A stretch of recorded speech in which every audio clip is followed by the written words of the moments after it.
So my next recommendation that I want to talk about, I hope you can see that, is the Wired World, which is this is the annual that Wired magazine does, and it's absolutely fascinating. So this was published very late last year. I think I bought my copy sometime in mid-December.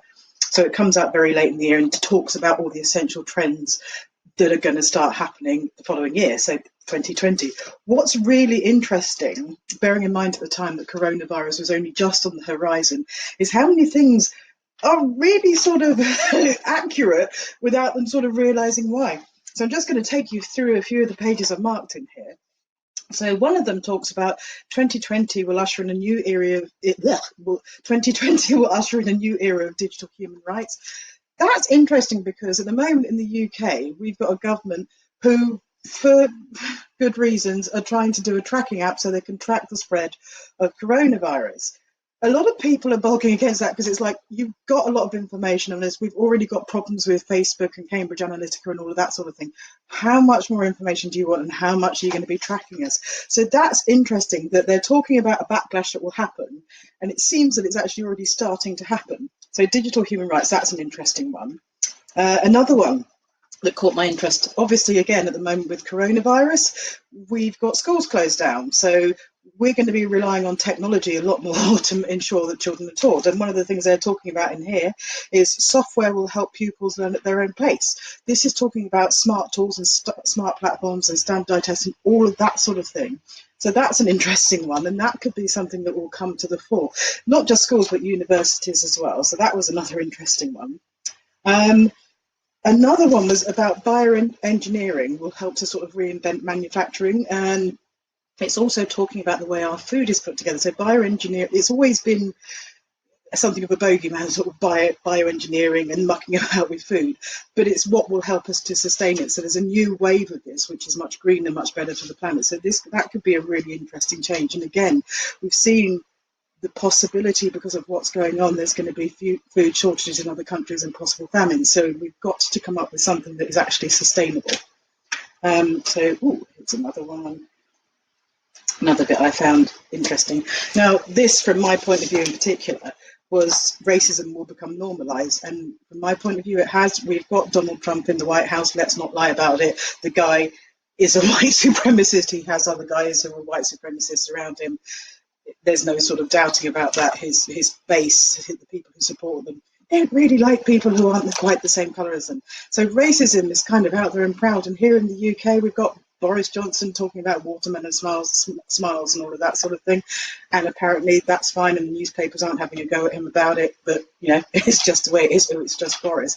And it's just normal. It's kind of weird. It's really upsetting. I'm not sure what the answer to it is, but it is actually a mainstream thing. Same with Brexit.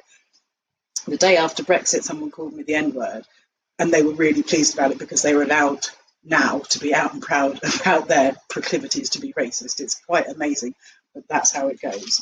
Okay.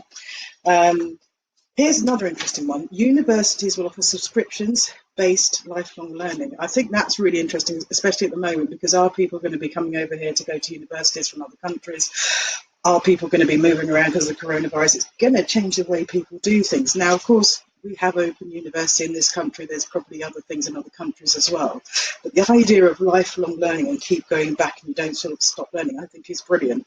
And I think it will bring down the price. So at 18, you're not making a decision that may affect the rest of your life. You can just keep going. You keep learning, you keep building up to that degree across your lifetime. I think that's a brilliant idea, and it'd be interesting to see where that goes.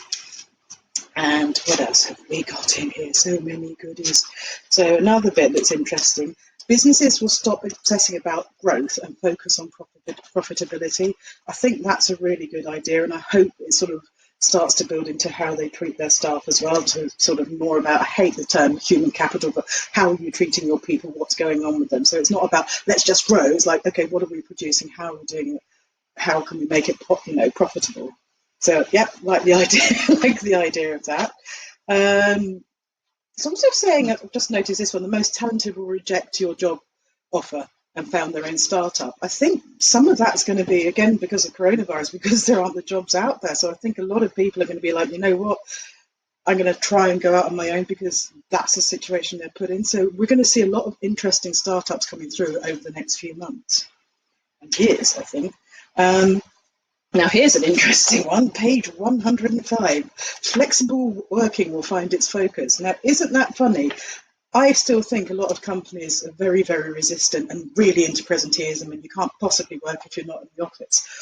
What the coronavirus has proved, it's done lots of bad things. What it has proved is that you can work from home, you can be productive, you can still communicate with people.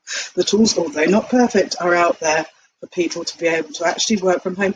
And that people actually, I think people give more if they can work from home. They can build their lives around it, they can be more flexible. They're not spending at least 2 hours a day going to and from work. So they can start work earlier, they can work later, they get more done. I think it's a really good way of doing it. And as long as you look after their mental health and make sure they're all communicating properly, I think it's a great idea. And what else have we got? I think finally, this is interesting to me. We must work to weaponize the truth.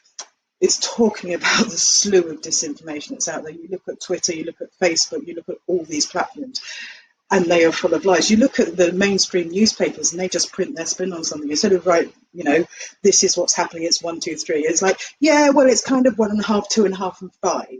It's not, it's 1, 2, 3, but everyone puts their spin on it. So depending on what you read, depends on what you hear, and depends on your slant on the truth. So we need to weaponize the truth is a good thing, but we also need to start teaching people about critical thinking. We've got to go around and sort of think about what's actually being said. So that was a lot about a magazine, but The Wired World, and this is 2020, I've been buying it for a few years, I think it's absolutely brilliant. It's a fascinating read. It's written by people who really know their stuff, who are sort of eminent in their field. It covers sort of science, technology, culture, environment, government, lots and lots of things, mobility, social mobility, and that sort of thing. So I absolutely highly recommend it. It's a fascinating read, and it's one of those you can go back to. So at the end of this, I keep dipping into it anyway, but at the end of this year, I'm going to go back to it and sort of say, right, what came true? We couldn't have predicted coronavirus when this was being written, but so much of this is relevant to what's going on now. It's quite amazing. So if you can get hold of a copy, I would absolutely go and get it. It's fascinating. Thanks a lot. I'll speak to you all soon.